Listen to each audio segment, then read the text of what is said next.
Amin. Bapak Ibu Saudara yang dikasihi Tuhan, mari kita belajar firman Tuhan pada hari ini. Bagaimana kita tadi seperti pujian, bahwa darah Tuhan Yesus menjadikan kita baru. Karena itu kita adalah ciptaan-ciptaan baru. Karena itu harus saudara, kalau saudara merasa ciptaan baru, apakah terus yang lama itu kita pakai terus? Nah, ini kita harus meninggalkan yang lama. Karena itu tema hari ini adalah berusaha mengejar kesempurnaan. Memang kita bukan manusia sempurna, tetapi kita harus berusaha untuk melupakan apa yang ada di belakang kita. Karena apa? Kalau kita memang menyadari masa lalu kita itu susah untuk dilupakan, saudara. Oh, waktu masih kecil bagaimana sikap kita dan bagaimana orang tua kita. Kita bisa mengingat bahkan situasi-situasi yang kadang-kadang menyakitkan ataupun menyenangkan. Itu sering timbul di dalam pikiran. Bahkan kalau di sini dicontohkan, bisa lihat. Karena itu mari kita belajar di dalam Filipi 3 ayat 12 sampai 16. Di mana Rasul Paulus sendiri merasakan itu.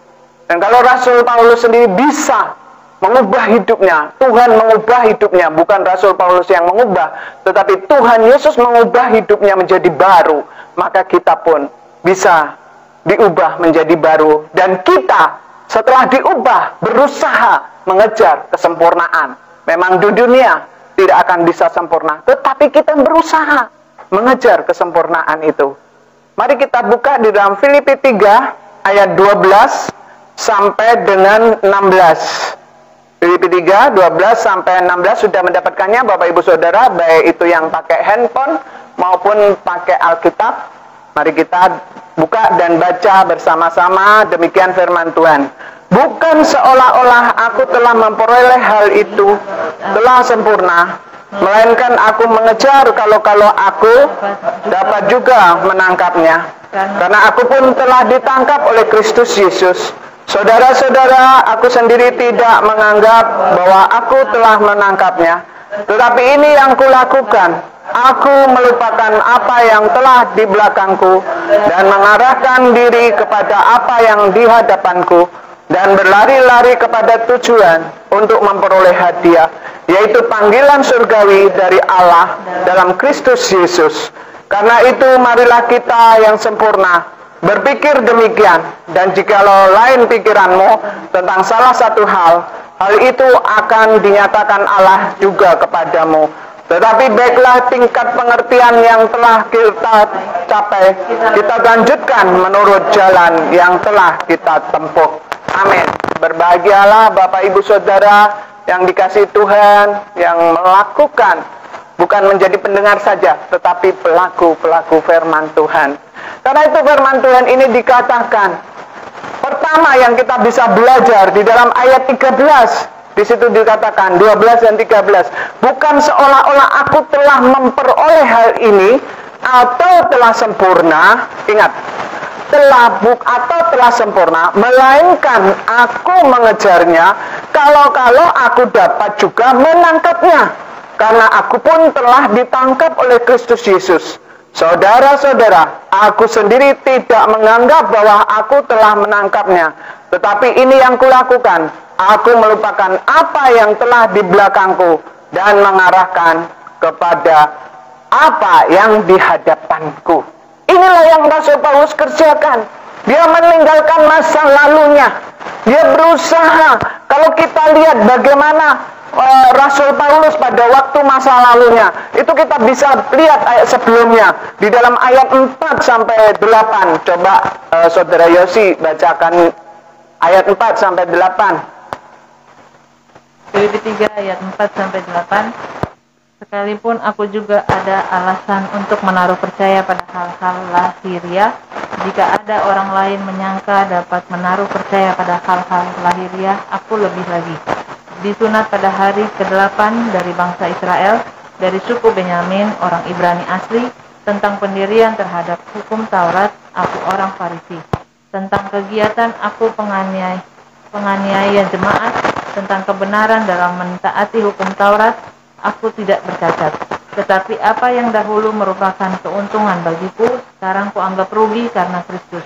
Malahan segala sesuatu kuanggap rugi karena pengenalan akan Kristus Yesus, Tuhanku, lebih mulia daripada semuanya. Oleh karena dialah aku telah melepaskan semuanya itu dan menganggapnya sampah, supaya aku memperoleh Kristus. Nah ini, jadi dianggap semua masa lalunya itu sampah, walaupun dia katakan apa? Disunat pada hari ke-8, artinya dia adalah orang yang taat. Dan dia dikatakan orang suku Benyamin. Kalau kita lihat dari suku Benyamin, raja pertama diambil dari suku Benyamin, yaitu Saul. Artinya dia orang-orang yang terhormat, dia orang-orang hebat secara dunia, secara jasmani, masa lalunya hebat, bahkan dia mendapat surat dari kaisar untuk membunuh orang-orang Kristen. Di situ dikatakan setelah Kristus, setelah Tuhan Yesus menjamah menampakkan diri kepadanya, maka dia berubah, saudara. Tuhan ketika datang kepada dia, Saulus, Saulus, mengapa engkau menganiayaku? Saulus katakan, siapa engkau Tuhan? Dan disitulah waktu dia dilayani dan dia bertobat, hidupnya menjadi baru. Yang lama dia tinggalkan, dia tidak mengingat lagi, semua kuanggap sampah. Bukankah kita seringkali mengingat masa lalu, benar? Dan senang kali, saudara, ketika kita mengingat masa lalu. Bahkan kita inginnya kembali ke masa lalu. Betul enggak? Wah, saya dulu waktu muda, waduh, ya kan? Wah, dulu saya bisa. Saya, saudara, waktu itu pengalaman ya ikut long march, di mana Mojokerto sampai Surabaya. Saya kuat, saudara, dan dapat piagam penghargaan. Tetapi itu jadi sampah. Saya setelah mengenangnya, sekarang saya beda. Sekarang kalau saya jalan jauh, langsung kaki saya sakit. Karena itu apa? Tuhan sendiri sudah mengajarkan kepada kita, tidak boleh kembali ke masa lalu. Dan nggak mungkin kita jalan mundur, betul nggak? Kita jalan nggak mungkin mundur, saudara. Kita jalan itu maju. Kalau kita kembali ke belakang, waduh, berat. Karena itu pelajaran yang pertama di sini, meninggalkan masa lalu kita, menjangkau ke depan, yaitu masa depan kita yang harus kita lihat. Di sini dikatakan firman Tuhan ini ayat 13 tadi dikatakan apa? Saudara-saudara, aku sendiri tidak menganggap bahwa aku telah menangkapnya, tetapi ini yang kulakukan, ini yang aku lakukan. Jadi Paulus melakukan itu. Apa yang dilakukan Paulus? Aku melupakan apa yang telah di belakangku dan mengarahkan diri kepada apa yang di hadapanku. Jadi berusaha Paulus melupakan masa lalunya, tidak mau melihat ke belakang, dia mengarahkan pandangannya ke depan. Contohnya siapa, saudara? Kisah Lot, istri Lot. Ketika istri Lot itu disuruh keluar dari Sodom Gomora, lalu mereka memang taat. Dia keluar dari Sodom Gomora itu, tetapi apa yang terjadi? Setelah jalan ke depan, tiba-tiba dia ingat, betul nggak? Ingat masa lalunya, ingat hartanya, ingat yang belakang. Oh, dulu saya bisa begini, bisa begitu. Ke masa lalu, dia menoleh ke belakang. Apa yang terjadi, saudara? Tiang garam. Ada yang bertanya sama saya, tiang garam itu bagaimana ya, Bu? Katanya gitu. Coba kalau saudara suruh jelasin tiang garam itu kayak apa? Jadi tiang dari garam, saudara. Tapi katanya juga keras. Nah, mungkin sampai sekarang pun masih ada kalau saudara mau ke sana lihatnya, ya kan? Tapi kan nggak boleh, protokol kesehatan dan biayanya mahal, saudara. Tapi artinya Tuhan Yesus sendiri mengajarkan kepada kita, kita tidak boleh menoleh ke belakang. Walaupun saudara masa lalunya hebat, tetapi dikatakan tidak boleh menoleh ke belakang. Mungkin saudara dulu masa lalunya menderita, sekarang diberkati, itu pun tidak boleh melihat ke masa lalu. Itu hanya kenangan, tetapi kita tidak boleh mundur ke belakang. Tapi kita harus mengarahkan ke depan, yaitu kita meninggalkan masa lalu walaupun sulit. Tapi bersama Tuhan pasti bisa. Tuhan bilang apa? Pikul salibku setiap hari, saudara. Nah, ini yang dilakukan istri Lot jadi tiang garam. Karena apa? Dia menoleh ke masa lalu. Saudara harus bisa meninggalkan masa lalu. Apapun susahnya masa lalu, apapun senangnya masa lalu, harus ditinggalkan. Supaya apa? Saudara diberkati. Karena itu mari kita pandang jangkauan ke depan. Jangkauan ke depan yaitu apa? Coba di sini contoh satu lagi ya. Kalau melihat masa lalu itu, Petrus, ingat nggak Petrus? Petrus itu kan orangnya semangat. Murid Tuhan Yesus kan? Ini di perjanjian baru. Lalu apa? Waktu Tuhan Yesus berjalan di atas air, apa yang dilakukan Petrus? Di situ dia waktu lihat Tuhan Yesus, lalu Petrus bilang, Tuhan, kalau engkau Tuhan, suruh aku berjalan di apa? Di atas air. Lalu apa yang dilakukan Petrus, saudara? Dia nurut nggak? Dia keluar nggak dari perahunya? Keluar. Disitulah Petrus waktu itu dia keluar dari perahunya dan terjadilah mujizat, betul? Kalau kita mau keluar dari masa lalu, kita akan mendapatkan mujizat. Berkat diterima. Seringkali mungkin waktu masa kecil saudara disakiti oleh orang tua. Mungkin masa kecil saudara juga tidak dipedulikan orang tua. Dan juga mungkin saudara pernah sakit di dalam tubuhnya. Tetapi saudara sudah disembuhkan, mujizat terjadi, maka itu hanya sebagai kenangan, tetapi tidak bisa diulang lagi. Masa lalu tidak bisa diulang, tetapi kita harus meninggalkan, kata Paulus. Apa itu yang membuat kita sombong? Kita harus tinggalkan. Lalu apa firman Tuhan ini? Pikirkan ke depan. Pikirkan ke depan itu apa, saudara? Hal-hal baru. Apa yang aku harus lakukan untuk Tuhan? Oh, kalau gitu, kalau saudara pun punya pekerjaan, lihatlah ke depan. Bahwa kalau aku bersama Tuhan, aku bisa melakukan pekerjaan-pekerjaan yang sesulit apapun juga. Walaupun saat ini COVID-19, banyak usaha-usaha, perusahaan-perusahaan, pamannya jatuh bangkrut. Ingat, kalau saudara sudah bangkrut, jangan langsung putus asa. Ayo bangkit, arahkan ke depan. Bahwa ada Tuhan Yesus sumber pertolongan saudara, maka keberhasilan di masa depan saudara akan terima karena bersama Tuhan Yesus. Jangan menoleh ke belakang lagi. Oh, saya sukses dulu, saya ini. Sekarang bangkit, saudara. Ayo buat usaha baru. Apa yang saudara bisa? Atau saudara sebagai pekerja di kantor-kantor. Ingat, kalau saudara kerja di kantor, itu adalah melayani Tuhan.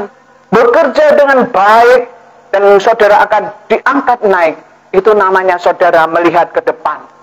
Jangan melihat ke belakang berarti saudara ingat-ingat, saya nggak bisa. Itu namanya saudara mengimani untuk tidak bisa. Tetapi kalau saudara bilang, saya pasti bisa. Saya akan bisa melakukan pekerjaan saya dengan baik. Karena saya bersama Tuhan Yesus, maka saudara memiliki masa depan yang berhasil. Ada mujizat pertolongan Tuhan. Walaupun kesulitan yang saudara alami. Ini firman Tuhan. Di mana kita tidak boleh puas dengan saat ini. Tetapi kita harus maju dan maju, bergerak maju, saudara. Apapun pekerjaan saudara yang lakukan, ingat. Sesulit apapun pekerjaan saudara, lihat ke depan. Di depan ada harapan, di depan kesulitan bisa diatasi. Karena ada siapa? Ada Tuhan Yesus, Juru Selamat kita. Yang menebus dosa kita, itulah yang memberi keberhasilan, yang menyertai kita. Amin. Mari kita belajar yang kedua. Kita lihat di dalam ayat 14. Ayat 14 dikatakan apa firman Tuhan itu? Mari kita baca. Dan berlari-lari kepada tujuan untuk memperoleh hadiah, yaitu panggilan surgawi dari Allah dalam Kristus Yesus. Ayat selanjutnya sampai 16. Karena itu marilah kita yang sempurna berpikir demikian, dan jikalau lain pikiranmu tentang salah satu hal itu akan dinyatakan Allah juga kepadamu, Tetapi baiklah tingkat pengertianmu yang telah kita capai, kita lanjutkan menurut jalan yang telah ditempuh. Nah, ini yang kita lakukan. Firman Tuhan yang kedua diajarkan kepada kita apa? Di sini kita ayat 14 dikatakan berlari. Kita harus berlari. Oh, saudara, kalau lomba lari, kalau saudara jalannya kayak saya begini, kalah saudara, betul nggak? Oh, orang berlari itu latihan, saudara. Latihannya luar biasa. Waktu itu ada pelari yang hebat kan, akhirnya kakinya terkilir. Tapi disitulah kuasa Tuhan. Temannya itu yang kalah. Dia bilang, sudahlah ini untukmu. Tapi yang kalah bilang apa? Kita berdua menang. Luar biasa ya. Nah inilah kita harus berlari dengan mencapai tujuan. Yaitu di sini dikatakan ayat 14. Dan berlari-lari kepada tujuan untuk memperoleh hadiah, saudara. Sebetulnya kita di dunia ini apa? Berjuang loh. Itulah kesempurnaan untuk memperoleh hadiah mahkota surgawi. Kita menuju kesempurnaan. Kenapa kita berbuat baik, saudara? Kenapa kita suka menolong orang? Itu karena sebagai ucapan syukur karena kita diselamatkan. Kenapa saudara melayani? Itu karena merasakan betapa baiknya Tuhan. Untuk apa? Berjuang, berlari untuk mencapai goalnya, mendapatkan hadiah. Seorang putri ratu, ini sering yang dikasih ilustrasi ya. Seorang putri, anak raja, dia itu mau apa? Mau mencari suami, dan raja mengadakan perlombaan. Siapa pangeran yang bisa lomba naik kuda? Siapa yang duluan mencapai bisa mengalahkan putri raja ini, yang dia pinter naik kuda, maka itu yang dapat hadiah. Akhirnya apa? Mereka semua ikut lomba. Waktu ikut lomba, karena putri raja ini pakai mahkota, dia pakai baju kebesarannya dengan mengendarai kudanya. Lalu dia berlari cepat-cepat dan akhirnya tinggallah 3 orang yang bisa mengejar dia. Waktu mengejar dia, langsung yang 3 orang, akhirnya putri ini dia pikir, dia lepaskanlah selendangnya, dia jatuhkan supaya apa? Siapa tahu dia itu akan ambil dan dia bisa ngalahkan, tidak bisa ngalahkan dia. Benar saudara, daripada 3 pangeran anak raja yang berlomba bersama dia ini, yang satu akhirnya lihat selendangnya putri ini dijatuhkan, dia pikir, waduh kalau aku ambil pasti nanti putri ini senang. Akhirnya dia turun, berhenti, ngambil. Kalah kan saudara? Karena lihat selendang itu tadi dia ambil. Tinggallah 2. Langsung berlomba lagi. Putri raja ini dia lihat, waduh, yang 2 masih ada. Kalau gitu, kubukalah sesuatu ya. Pokoknya barangnya yang di tubuhnya apa gitu, dia lepas. Ya kalungnya apa gitu, pokoknya dia lepas satu lagi. Lalu yang satu ini juga, waduh, kalau aku nanti dapat ini, pasti putri raja senang. Dan saya akan dijadikan pangeran menjadi istrinya. Tapi apa? Waktu ambil, kalah kan saudara? Akhirnya tinggal 1. Waduh, putri raja ini, dia mulai berpikir, apa? Kalau gitu aku lepaskan mahkotaku aja. Kalau mahkota ini kan hebat saudara, mahal, berarti kedudukannya, kuasanya ya sebagai anak raja, putri raja. Hanya dia lepas itu mahkota, dia jatuhkan. Siapa tahu ini pangeran ini dia akan mengambilnya dan saya tetap menang katanya. Tapi pangeran ini berpikir, kalau biarin aja mahkotanya jatuh, nanti aku tetap kejar dan aku menang. Kalau aku menjadi suaminya, itu semua jadi milikku, katanya. Akhirnya saudara, satu pangeran ini bisa mengejar dan putri raja ini kalah dan akhirnya dia menjadi suaminya. Nah inilah saudara gambaran bagaimana kita di dalam dunia ini banyak persoalan, banyak pergumulan, tetapi mari pandangan kita ke depan. Mari kita berlari untuk mencapai tujuan goal, yaitu memperoleh hadiah. Hadiahnya itu kekal sifatnya, mahkota yang diberikan Tuhan untuk kita. Jangan lihat kiri kanan, ayo fokus kepada Tuhan, saudara.